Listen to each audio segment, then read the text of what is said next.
Hi! Ako nga pala si Ate Kat. Anong klaseng estudyante ka ba sa inyong paaralan?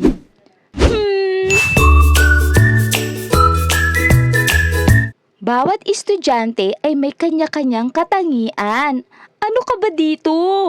Ang introvert! Okay, mag-aral kayong mabuti, ha? Diyan na. Uy, diyan na. Ha? Tara, sama ka sa amin. Nagkakaroon kami ng group study. Sama ka, para masaya, madami. Dali.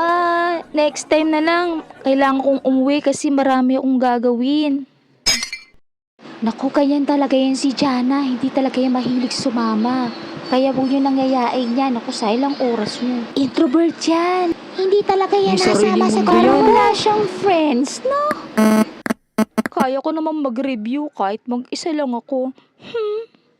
Ang mga introverts, sila yung mga taong mahilig mag-isa. Kaya nila kahit wala silang kasama. Ang mga queen bee. Ay grabe, Beshi. Bagay sa'yo yung kulay ng buhok mo. Ang ganda. Yeah, I knew it. Diyos ko, feel naman. Ito ang ilan sa katangian ng mga queen bee. Iba nga ako na yung leader nyo, kaya ako na yung susundin nyo simula ngayon. Hey guys, siya yung bagong nililigawan ng ex ko. Siya pa yun? Di naman maganda, okay. diba? Oo nga, di naman. Siyempre, hindi ako papayag na may mas maganda sa akin. Ako yung kayang pinakamaganda rito. Eh di wow!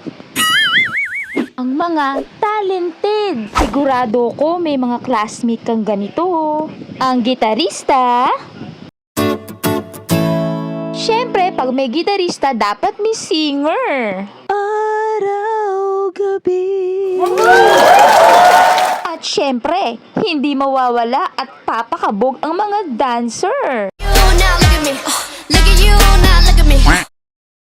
Ako, sa palagay nyo, anong talent ko? Ang sumunod ay ang genius at ang slow learner.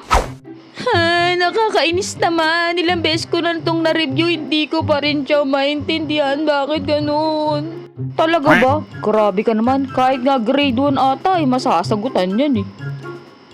Ha? Grabe ka naman magsalita. Ang sakit mo naman magsalita.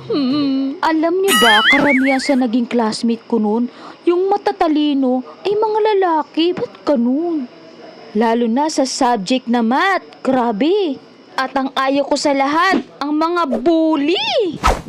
At may iba't ibang uri ng pangbubuli. Alam niyo ba yun? Ang physical bullying, ito yung nananakit ka na ng kapwa mo physically.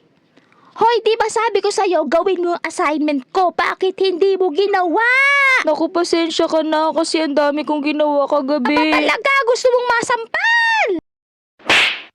Verbal bullying, ito yung harap-harapan mong sinasabihan ng masasakit na salita ang isang tao. Napakalamba mo talaga. Iyakin ka pa. Iyak na yan. Sumbong ka pa sa mama mo. Kala mo matatakot Iiyak kami. na yan. Iyakin, lampa. Cyberbullying, ito naman yung pangbubuli through social media. Naninira ka at nagsasabi ka ng masasakit na salita. Naman niya maganda sa personal. Trying hard talaga siya. Masama talaga ang pangbubuli. Kaya pag may alam ka ng bubuli, i-report mo agad sa mga ERPB. Char lang. Ang sumunod ay ang mga in-love couples. At sila naman yung mga lovebirds sa loob ng klase nyo. Kahit saan lagi sila magkasama sa loob ng classroom, pagpupunta sa kantin, sa labas, everywhere. Sana all. At kung bago ka lang sa aking channel, please subscribe and follow me naman. At paki-like and share na rin ang aking mga videos. Thank you for watching. Bye-bye!